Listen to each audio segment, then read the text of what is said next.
नमस्कार दर्शकों, आप देख रहे हैं इंडिया की दहाड़ और मैं हूं आपके साथ काजल राय। हरियाणा में बीजेपी की सरकार तो बन गई, लेकिन अब इंतजार है शपथ ग्रहण का। जी हां, हरियाणा सीएम के शपथ ग्रहण समारोह अब 17 अक्टूबर को होगा। यह तीसरी बार है जब प्रदेश के सीएम के शपथ ग्रहण समारोह की तारीख बदली है। इससे पहले 12 और 15 अक्टूबर की तारीख तय की गई थी। वहीं बीते दिन शाम को केंद्रीय नेतृत्व ने कार्यवाहक मुख्यमंत्री नायब सिंह सैनी को फिर दिल्ली बुलाया था। यहां नायब सिंह सैनी ने केंद्रीय मंत्री गृह मंत्री अमित शाह से मुलाकात की, जहां देर रात तक बैठक हुई, जिसमें शपथ ग्रहण समारोह और सैनी मंत्रिमंडल पर चर्चा हुई थी। इसके बाद वो केंद्रीय मंत्री मनोहर लाल खट्टर के आवास पर भी पहुंचे। समारोह में प्रधानमंत्री नरेंद्र मोदी के अलावा अमित शाह, राजनाथ सिंह समेत कई केंद्रीय मंत्री और भाजपा शासित राज्यों के मुख्यमंत्री भी शामिल होंगे। पार्टी सूत्रों का कहना है कि इस दौरान सैनी मंत्रिमंडल को लेकर चर्चा करेंगे।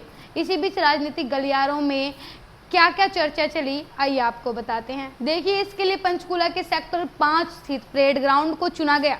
यहाँ मंच बनाया जा रहा है। कार्यक्रम में 50,000 लोगों के शामिल होने की उम्मीद है। वहीं बीते दिन पूर्व सांसद संजय भाटिया और एडीजीपी आलोक मित्तल ने परेड ग्राउंड में तैयारियों का जायजा लिया। नायब सिंह सैनी सुबह करीब 11 बजे दिल्ली से रवाना होंगे। वो कुरुक्षेत्र जाएंगे। वहां वो शाम 4 बजे लाडवा विधानसभा में दशहरा कार्यक्रम में शामिल होंगे। वहां वो शाम करीब 6 बजे पंचकूला आएंगे, जहां वो शालीमार गार्डन में दशहरा कार्यक्रम में बतौर मुख्य अतिथि शामिल होंगे। अब सिलसिलेवार ढंग से जानिए चुनाव रिजल्ट आने के बाद अब तक क्या क्या हुआ है। देखिए, 8 अक्टूबर को भाजपा को पूर्ण बहुमत मिली। हरियाणा विधानसभा के रिजल्ट 8 अक्टूबर को आए, जिसमें भाजपा को पूर्ण बहुमत मिला। भाजपा के खाते में 48 सीटें आई। 3 निर्दलीय विधायकों ने भी भाजपा को समर्थन दे दिया। ऐसे में भाजपा के पास कुल 51 विधायक हो गए। भाजपा को समर्थन देने वाले विधायकों में बहादुरगढ़ से राजेश जून, गन्नौर से देवेंद्र कादयान और हिसार से सावित्री जिंदल शामिल है।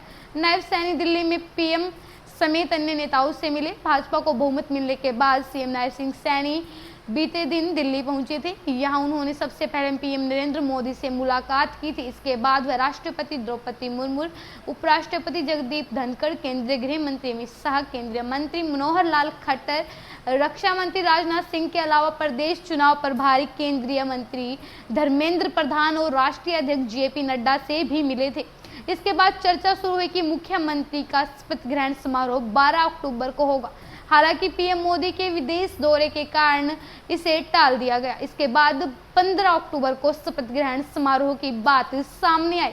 शपथ से पहले चंडीगढ़ में बीजेपी विधायक दल की मीटिंग हुई। इस बैठक में 2 केंद्रीय परिप्रेक्ष्य शामिल होंगे। 10 अक्टूबर की शाम को दिल्ली से लौटे थे सैनी। जी हाँ, 2 दिन पहले गुजरने के बाद नायब सिंह सैनी 10 अक्टूबर को शाम को चंडीगढ़ पहुंचे। वहीं 11 अक्टूबर को उन्होंने सभी भाजपा विधायकों को अपने अपने हलकों की अनाज मंडी पहुंचकर धान की खरीद का जायजा लेने के निर्देश दिए थे। नायब सैनी खुद भी कुरुक्षेत्र जिले की विभिन्न अनाज मंडियों में पहुंचे थे।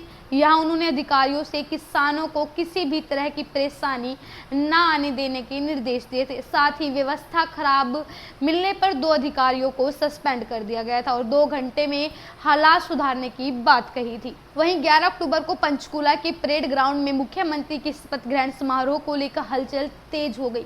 सबसे पहले करनाल से पूर्व सांसद संजय भाटिया यहां पहुंचे और तैयारियों का जायजा लिया। इसके बाद एडीजीपी आलोक मित्तल ग्राउंड पहुंचे। परेड ग्राउंड के आसपास सड़क बनाने का काम शुरू किया गया। शाम को दोबारा चर्चा शुरू हुई कि पीएम मोदी की विदेश में होने के कारण शपथ ग्रहण समारोह 1-2 दिन और टाल सकते हैं। इसके बाद नायब सिंह सैनी दोबारा दिल्ली में केंद्रीय नेताओं से मिलने के लिए रवाना हो गए। अब तक के लिए इतना ही। आगे के अपडेट जानने के लिए देखते रहिए इंडिया की दहाड़। मैं रणदीप आर्य, प्रधान आर्य बाल भारती पब्लिक स्कूल पानीपत और ग्राम पंचायत शिवा की तरफ से सभी देशवासियों को, प्रदेशवासियों को अक्षत्रियों के त्यौहार दशहरे की बहुत बहुत शुभकामनाएं देता हूं, बहुत बहुत बधाई देता हूं। ये त्यौहार असलियत में जो है वो इस दिन अक्षत्रिय लोग अपने शस्त्रों की पूजा करते थे, शस्त्रों को चलाकर देखते थे ताकि कभी उनकी आवश्यकता पड़े तो वो हमारे ख़राब ना हो। तो क्षत्रियों का त्यौहार था। पौराणिक लोग इस रामचंद्र से और रावण के युद्ध से भी जोड़ते हैं, लेकिन असल में क्षत्रिय का त्यौहार है और सभी को मेरी तरफ से बहुत बहुत शुभकामनाएं।